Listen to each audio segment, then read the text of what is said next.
माननीय सदस्य श्री चंद्रशेखर जी।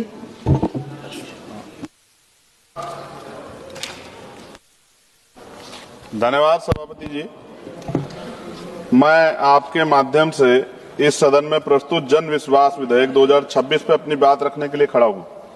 इस विधेयक में 23 मंत्रालयों के 79 केंद्रीय कानूनों को 78(4) प्रावधानों में संशोधन कर ईज ऑफ डूइंग बिजनेस के लिए 717 छोटे अपराधों को अपराध की श्रेणी से बाहर किया गया। भारत में सभापति जी धारणा है कि अमीर लोग कानून का मजाक बनाते हैं और गरीब कानून की चक्की में पिसता है। आज आपके पास सरकार पे मौका था कि आप इस धारणा को बदलते, लेकिन आपने इसको और पुख्ता कर दिया। मैं स्पष्ट करना चाहता हूं कि हम सुधारों के विरोध में नहीं है, लेकिन हम ऐसे किसी सुधार का विरोध अवश्य करते हैं जो जवाबदेही को कमजोर करता है और कानून के डर को खत्म करे और समाज में असमानता बढ़ाए। आज सरकार जन विश्वास की बात करे, लेकिन मुझे डर है कि ये जन विश्वास केवल विशेष वर्ग का विश्वास बन के न रह जाए। महोदय, सरकार इस विधेयक को छोटे अपराधों खत्म करने वाला बताती है, लेकिन जब हम इसके प्रावधानों को ध्यान से देखते हैं तो एक बड़ा सवाल खड़ा होता है कि क्या हम वास्तव में सुधार कर रहे हैं, नियमों को ढीला कर रहे हैं। महोदय, राष्ट्रीय न्यायिक डेटा ग्रिड के अनुसार देश में आज 4.7 करोड़ से अधिक मामले अदालतों में लंबित हैं। यह सही है कि हमें न्याय प्रणाली को सरल बनाना चाहिए, लेकिन इसका समाधान यह नहीं हो सकता कि हम अपराध को अपराध ही ना माने। महोदय, आपके माध्यम से मंत्री से पूछना चाहता हूं, क्या सरकार ये मानती है कानून को कमजोर करना ही न्याय सुधार का रास्ता है? यह परिवर्तन तंत्र कमजोर है तो उसे मजबूत करना चाहिए, ना कि कानूनों को कमजोर करके समस्या को छुपाया जाए। महोदय, इस विधेयक में कई जगह जेल की सजा हटाकर केवल जुर्माना कर दिया गया, और मैं जब ये पढ़ रहा था तो ये भगत सिंह जी की जेल डायरी भी मुझे आज, मैं 2 दिन से इस पर कोशिश कर रहा था कि इसको जानूं। जेल, जब कोई अपराध करता है तो उसको जेल का डर होता है, और ये डर खत्म हो जाएगा पैसे वालों के, तो फिर वो जम के अपराध करेंगे, ऐसा मेरा मानना है।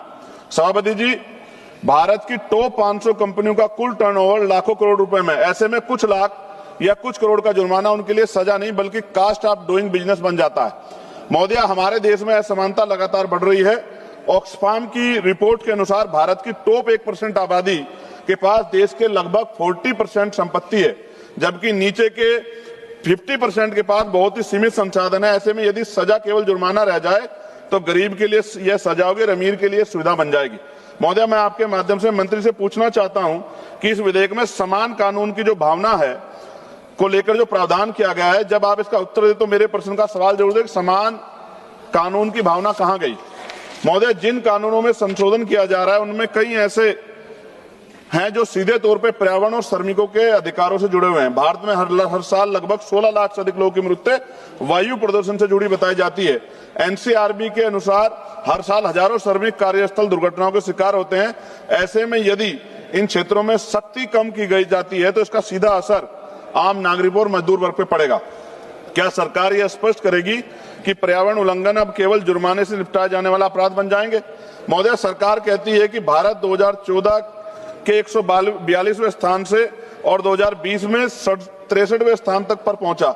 यह उपलब्धि अच्छी है, लेकिन क्या हम ये ईज ऑफ डूइंग बिजनेस के नाम पर ईज ऑफ जस्टिस को कमजोर कर रहे हैं? क्योंकि अगर न्याय कमजोर होगा तो निवेश का माहौल अंततः प्रभावित होगा। महोदय, अदालत पर बोझ कम करने की बात की जाए, लेकिन सच्चाई है कि भारत में प्रति 10 लाख आबादी पर केवल 21 जज है, जबकि कई विकसित देशों में यह संख्या 50 से 100 के बीच है। अमेरिका में प्रति 10 लाख लोगों पर 150 न्यायाधीश, यूरोप में यह औसत 220 से अधिक है। भारत में आज भी न्यायपालिका में सर्वोच्च न्यायालय, उच्च न्यायालय और जिला अदालतों में 5600 से अधिक पद खाली पड़े हैं।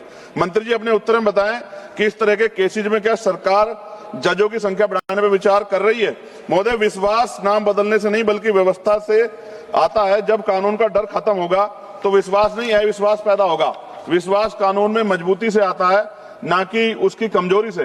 महोदय, मैं माननीय मंत्री से अपने जवाब में वो बताएं मुझे, क्या सरकार ने कोई अध्ययन किया है कि इस विधेयक के बाद नियम उल्लंघन बढ़ेंगे या नहीं?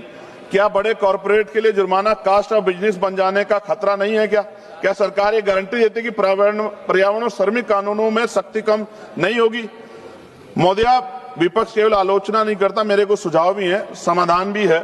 बार बार उल्लंघन करने वालों पे सख्त दंड, जुर्माने को टर्नओवर पर आधारित किया जाए, पर्यावरण और श्रमिक कानूनों में सख्ती बरकरार रखी जाए और न्यायपालिकाओं में जजों की संख्या बढ़ाई जाए।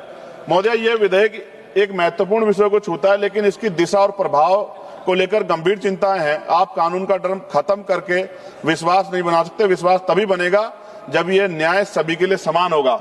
और अंत में केवल मैं इतना ही कहना चाहता हूं, कानून अगर कमजोर होगा तो व्यवस्था डगमगाएगी, और व्यवस्था डगमगाएगी तो जनता का विश्वास टूटेगा।